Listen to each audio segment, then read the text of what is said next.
so we're asking them, again, to be fair, to meet us in the middle, not to have a my way or the highway attitude, which they seem to have, and we can really get this done. Because there are some areas where we didn't come to agreement on that many things, but we narrowed our differences and saw where each other was. So we're hopeful that they will think about it and come back and tell us they're willing to meet us halfway. Thank you, Mr. Leader. As you were speaking, and in these meetings, I always think about the children.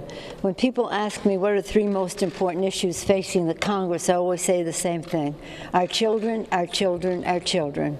Their health, their education, the economic security of their families, a health and safety place for them to live and thrive, a world at peace in which they can reach their fulfillment. The first 4 of those are in this legislation. Their health. Their health. It's disappointing that now, that today marks the 12th week since we passed the HEROES Act. Central to it is how that we can open our economy, open our schools safely, and the rest. Since that time, 12 weeks ago, 3.5 million people have been added to the list of those infected since we passed our bill. 3.5 million people, and 70,000 have died. That same time, Mitch McConnell said, pause. He pushed the pause button. If we had acted in a closer time then, so many lives and livelihoods would have been saved. So the health of our children, and the health of our children depends on having access to food. There are millions of food insecurity children in America. And that's one of the places where we had a big difference. We had $67 billion for food and utility costs, and most of it food. They had $250,000. So we're far apart, yes. Can we find some common ground? Yes. Can we cut back on our number? Not cut back on the number of children who are fed, but for the length, how long the legislation lasts. I just say that to give you an example of how far apart we are and how we can make a change. Our children and their education. What is more sacred to us than sending our children, in my case, grandchildren now, to school in a safe way? We all want our children to go to school. Children want to go and be with their friends. Parents need them to go so that they can go to work. And teachers want to be honoring their vocation, teaching children. But we cannot subject our children to risk of being sick. Contrary to what the Secretary of Education said, is astronauts take risks, why shouldn't children take risks? So what we're dealing with. And a proposal that they put forth, the money largely, overwhelmingly going to schools that were opening up. Well, we're seeing most schools in the country are virtual or hybrid, some opening up, some undecided yet. Because and they want to see how much money they have, because it makes a difference how much money you have. Now, it was interesting to them, and they did not know, that hybrid, some virtual, some in person, actual, and virtual cost about the same amount of money. So why on earth was the president saying, unless you take this money and open up, we're not giving you this money? So we have a philosophical difference as well as amount of money difference. Our children, their health, their education, their housing. Housing has such a psychological impact on children and their well-being. Many families, or millions of families actually, by one estimate, 12.9 million families face eviction. President may do a moratorium. It takes more than moratorium. It takes money. It takes money, and they had to be convinced of that. So this takes time. There are other things, the economic security of their families. Economic security of their families. And that, of course, is impacted by how much money we put out there for America's working families, those unemployed. Very important to all of this the health, the education, the economic security of our children's families are the state and local governments. That's why we honor our heroes with the resources that are there.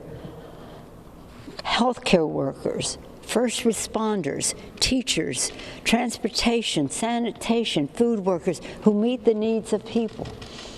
Whatever we do with education from the federal government is minor compared to what state and local government invest in education.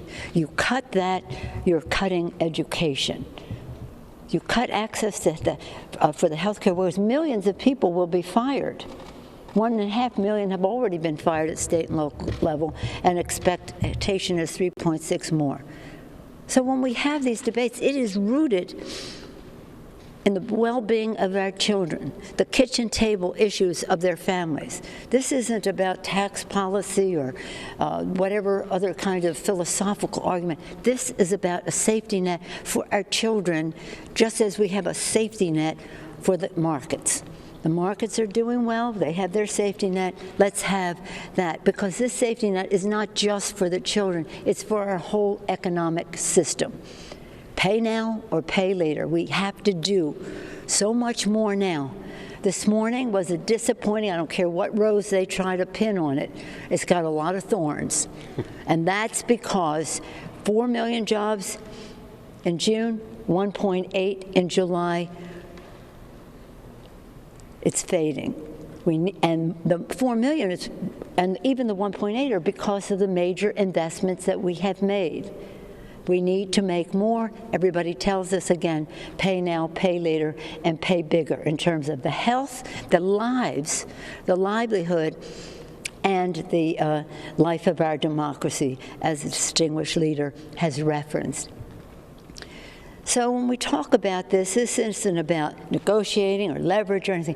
It's about meeting the needs of the American people. Can we trim back some of the timing? It goes for X number of times. We fully expect to be able to correct all of that in a short period of time anyway. But I've told them, come back when you are ready to give us a higher number.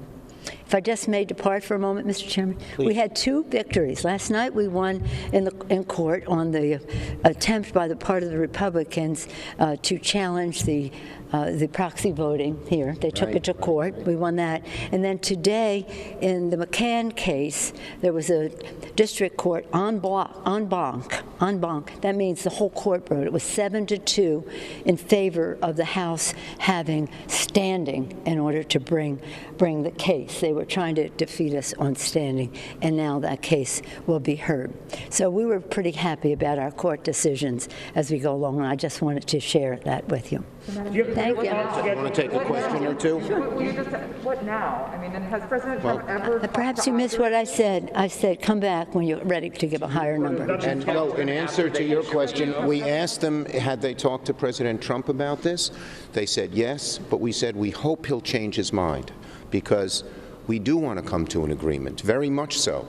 But it's got to be an agreement, as the Speaker said, that meets the needs of kids, and not just, they say, my way or no way, because we can't, with that number, meet the needs of workers, of teachers, of schools, of all of these things. And even when they do, if they were to do, and they didn't mention it in the room, an executive order, it didn't come up, it's not going to be done in as good a way. You can't do unemployment benefits in as good a way as you can legislatively.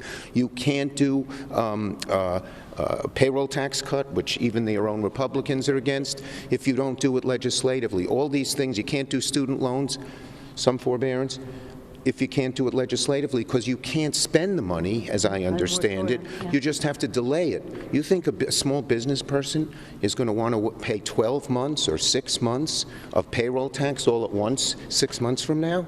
So we were asking them, come back and negotiate, but realize the House is Democratic. They need a majority of Democratic votes in the Senate. Meet us in the middle. God's sakes, please, for the sake of America, meet us in the middle. Don't say my way or no way, which is what they're saying. They don't want to come off their number. And by the way, it's not a question of they had a good bill, we have a good bill. No, they don't have a good bill. They have a piecemeal bill. But let me say this other thing. That can't pass the Senate. with Republicans. The Republicans don't even support their bill, but for other reasons. However, and when you're having opportunity like this to do something for the American people, it's an opportunity. But we can't have it be a missed opportunity to do that by settling for something so low, so beneath the meeting the needs of the American people. Thank you. If he issues an EO, would you still talk to him? All right, everybody. Chuck Schumer and Nancy Pelosi, they're speaking to the media. They're just saying that they cannot come up with a deal for coronavirus relief for so many Americans who's lost their jobs, small business owners,